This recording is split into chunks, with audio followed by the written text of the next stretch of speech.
What up, guys? This is Pastor Cano again. We're coming out with another video. It's about like almost 3 o'clock in the morning. It's 2:28 a.m. Oh man, I gotta get up early so I can go to work. But anyway, today we're going to be talking about encapsulation and C sharp. Okay. But before we start, please don't forget to like and subscribe to the channel. We're growing slowly but steady. Okay, what is encapsulation? Encapsulation, I got some definition right here. Encapsulation is defined as the wrapping up of data and information under a single unit. It is the mechanism that binds together the data and the functions that manipulate them. In a different way, encapsulation is a protective shield that prevents the data from being accessed by the code outside of the shield. Okay, that makes sense. In summary, encapsulation is to make sure that the sensitive data is hidden from the users. And how do we do this? And to achieve this, we must use and declare fields and variables as private. Private, yeah. And then how do we access? We provide the public, and then we use the get and the set methods through properties to access the update value of a private field. For example, let's just create, to understand better, let's just create another class. Right here we're going to create a class by the name employees.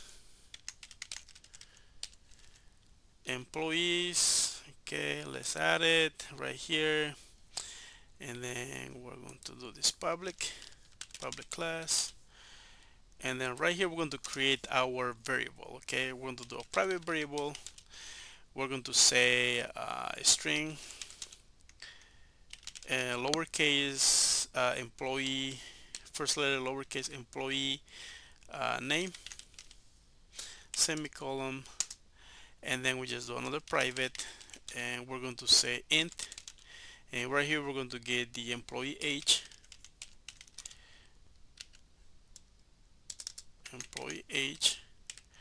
and then another private, we're going to get the private int, and we're going to say the employee ID. Okay, so how do we access this? So we're going to create a what is a set and a get and a set.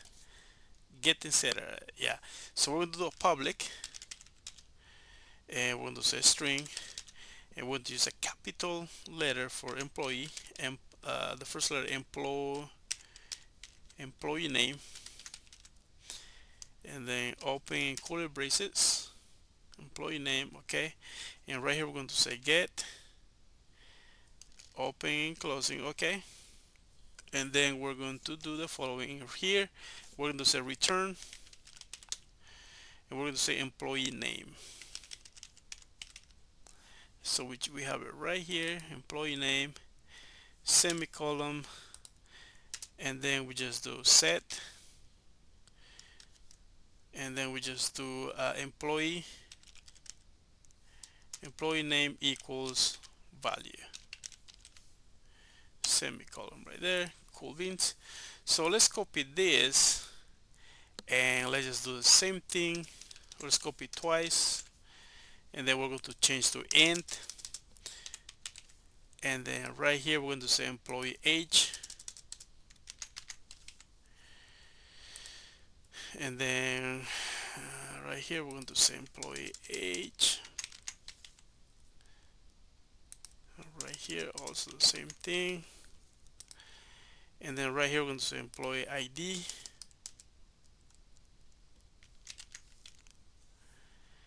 and then we're going to change right here employee ID.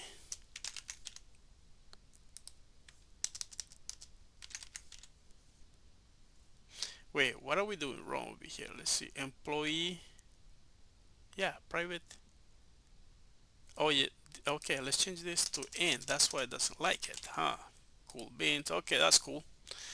All right, so we have our we create our properties to access um, those encapsulation data information right here. So now let's go to our program, and right here where that's where all the magic is going to happen.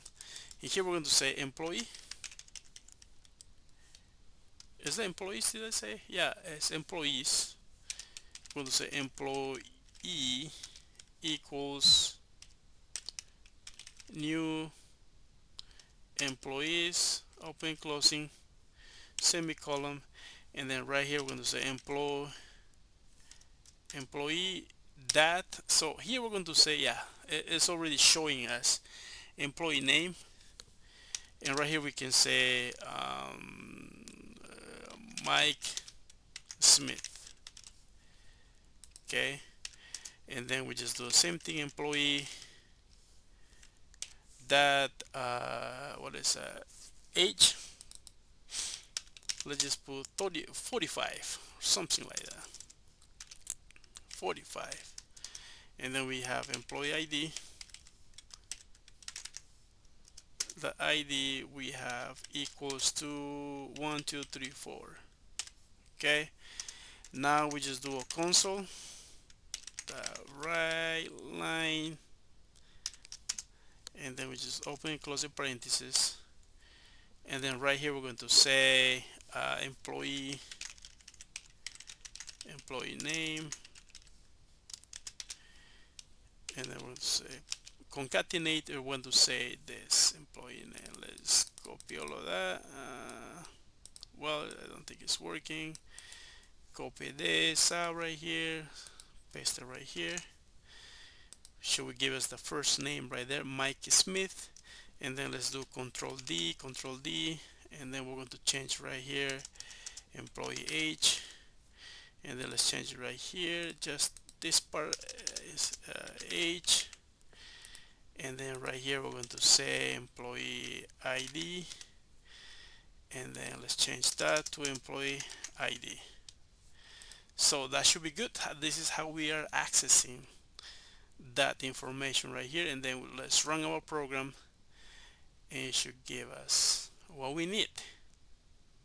Okay, and 1 2 3 and bang, we have it. Employee name Mike Smith, employee age we got 45 years old, and then we got employee ID 1234.